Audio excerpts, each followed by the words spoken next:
The Music of Erich Zann by H.P. Lovecraft. Narrated by JSmithOTI. I have examined maps of the city with the greatest of care, yet I have never again found the Rue d'Assy. These maps have not been modern maps alone, for I know that names change. I have, on the contrary, delved deeply into the antiquities of the place, and have personally explored every region of whatever name which could possibly answer to the street that I knew as the Rue d'Assy. But despite all I have done, it remains a humiliating fact that I cannot find the house, the street, or even the locality where during the last months of my impoverished life as a student of metaphysics at the university heard the music of Erich Zann. That my memory is broken I do not wonder, for my health, physical and mental, was gravely disturbed throughout my period of my residence in the Rue d'Assy, and I recall that I took none of my few acquaintances there. But that I cannot find the place again is both singular and perplexing. It was within a half-hour's walk of the university, and distinguished by peculiarities which could have hardly been forgotten by anyone who has ever been there. I have never met a person who has seen the Rue d'Assy. The Rue d'Assy lay across a dark river bordered by precipitous, brick-Blair windowed warehouses that spanned by a ponderous bridge of dark stone, as if the smoke of neighboring factories shut out the sun perpetually. The river was so odorous with evil stenches that I have never smelled elsewhere, and which may some day help me find it, since I should recognize them at once. And beyond the bridge were narrow cobbled streets with rails, and then came the ascent, at first gradual, but incredibly steep as the Rue d'Assy was reached. I have never seen another street as narrow and steep as the Rue d'Assy. It was almost a cliff, closed to all vehicles, consisting in several places of flights of steps, and ending at the top in a lofty, ivied wall. Its paving was irregular, sometimes stone slabs, sometimes cobblestones, and sometimes bare earth with struggling greenish-gray vegetation. The houses were tall, peaked-roofed, and incredibly old, and crazily leaning backward, forward, and sideways. Occasionally, an opposite pair, both leaning forward, almost met across the street like an arch, and certainly they kept most of the light from the ground below. There were a few overhead bridges from house to house across the street. The inhabitants of the street impressed me peculiarly. At first, I thought it was because they were all silent and reticent, but later, I decided that it was because they were all so very old. I don't know how I came to live on such a street, but I was not myself when I moved there. I had been living in many poor places, always evicted for wanting money, until at last I came upon that tottering house in the Rue d'Assy, kept by the paralytic Blandot. It was the third house from the top of the street, and by far the tallest of them all. My room was on the 5th story. It was the only inhabited room there, since most of the house was almost empty. On the night I arrived, I heard strange music from the peaked garret overhead, and the next day I asked old Blandot about it.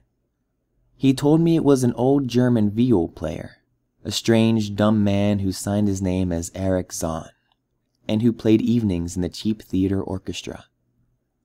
Adding that Zann's desire to play in the night after his return home from the theater was the reason that he chose this lofty and isolated garret room, whose single gable window was the only point on the street from which one could look over the terminating wall at the declivity and the panorama beyond. Thereafter, I heard Zann every night, and although he kept me awake, I was haunted by the weirdness of his music. Knowing little of the art myself, I was yet certain that none of his harmonies had any relation to music I had ever heard before, and concluded that he was a composer of highly original genius. The longer I listened, the more I was fascinated, until after a week, I resolved to make the old man's acquaintance.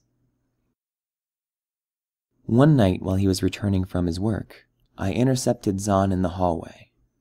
I told him that I would like to know him and be with him when he played.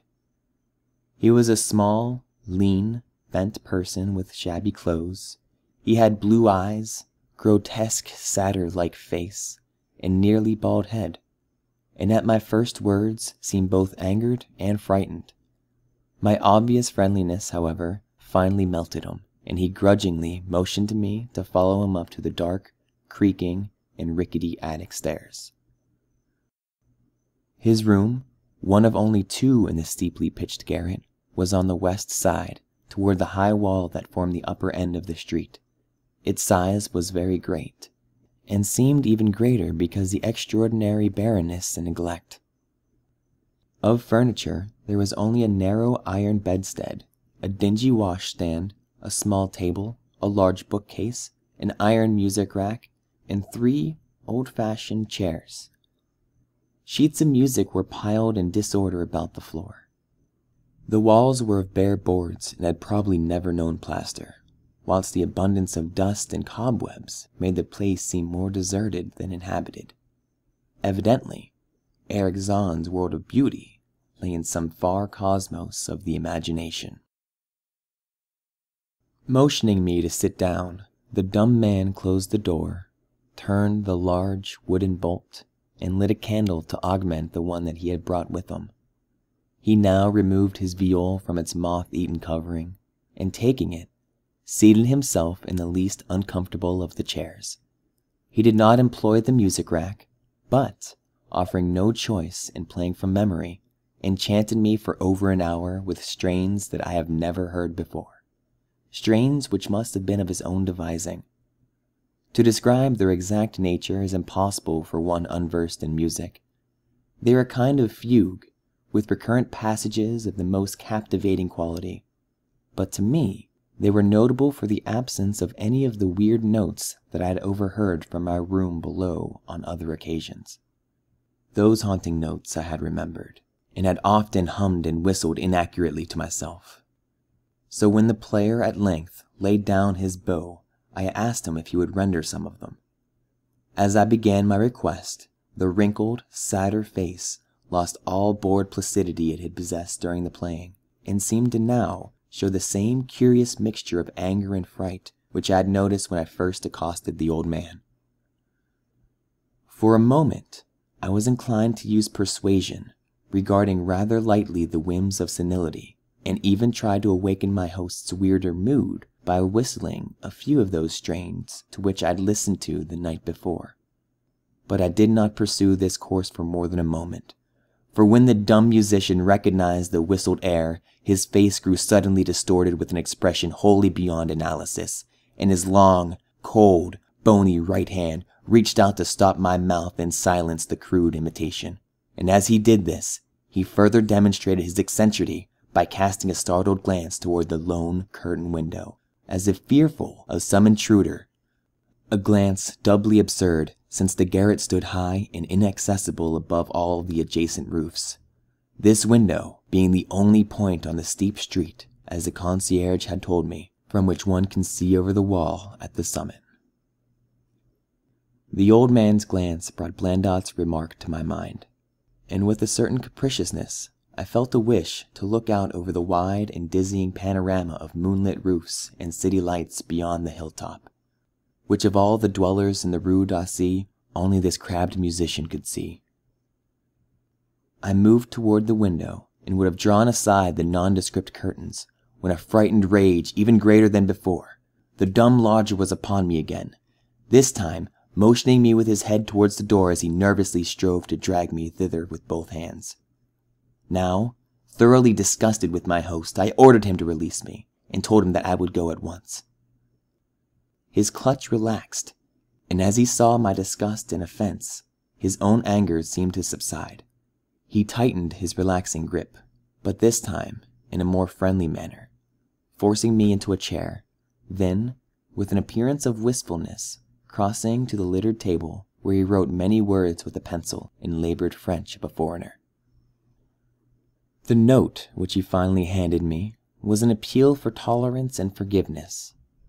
Zann said that he was old, lonely, and afflicted with strange fears and nervous disorders connected with his music and with other things. He had enjoyed my listening to his music, and wished that I would come again and not mind his eccentricities. But he could not play another of his weird harmonies, and could not bear hearing them from another, nor could he bear having anything in his room touched by another. He had not known until our hallway conversation that I could even overhear his playing in my room, and now asked me if I would arrange with Blandot to take the lower room where I could not hear him in the night. He would, he wrote, defray the difference in rent. As I sat deciphering the execrable French, I felt more lenient toward the old man. He was a victim of physical and nervous suffering, as was I, and my metaphysical studies had taught me a kindness. In the silence, there came a slight sound from the window. The shutter must have rattled in the night wind, and for some reason, I started almost as violently as Erich Zann. So when I had finished reading, I shook my host by the hand and departed as a friend. The next day, Blandot gave me a more expensive room on the 3rd floor, between the apartments of the aged moneylender and a room of a respectful upholsterer. There was no one on the 4th floor.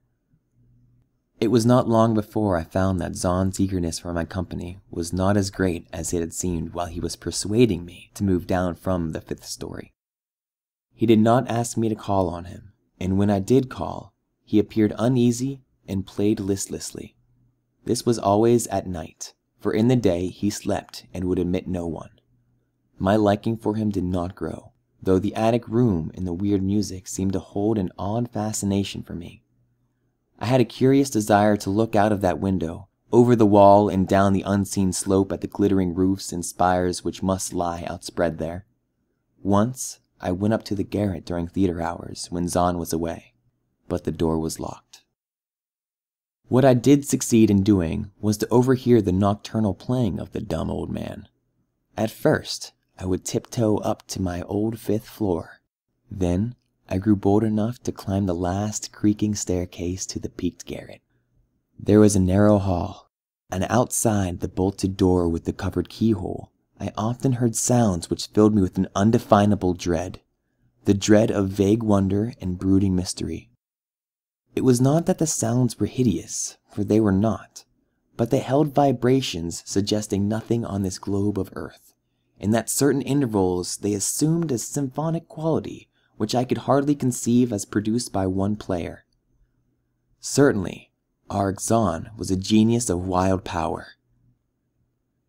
As the weeks passed and the playing grew wilder, whilst the old musician acquired an increasing haggardness and furtiveness pitiful to behold, he now refused to admit me at any time, and shunned me whenever we met on the stairs.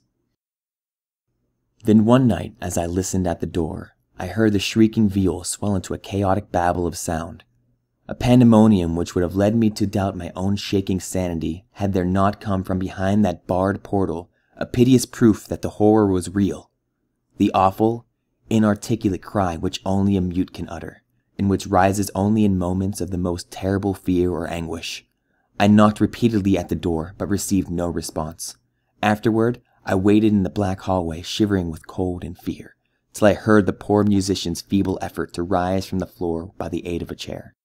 Believing him just conscious after a fainting fit, I renewed my rapping, at the same time calling out my name reassuringly. I heard Zann stumble to the window and close both shutter and sash, then stumble to the door, which he had falteringly unfastened to admit me. This time his delight at having me present was real, for his distorted face gleamed with relief while he clutched at my coat as a child clutches at its mother's skirts. Shaking pathetically, the old man forced me into a chair whilst he sank into another, beside of which his viol and bow laid carelessly on the floor.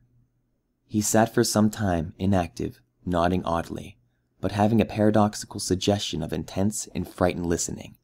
Subsequently, he seemed to be satisfied, and crossing to a chair by a table he wrote a brief note and handed it to me. And then he returned to the table, where he began to write rapidly and incessantly. The note implored me in the name of mercy, and for the sake of my own curiosity, to wait where I was while he prepared a full account in German of all the marvels and terror which beset him. I waited, and the dumb man's pencil flew. It was perhaps an hour later, and while I still waited, and while the old musician's feverishly written sheets still continued to pile up, that I saw Zann start as if from the hint of a horrible shock. Unmistakably, he was looking at the curtained window and listening shudderingly.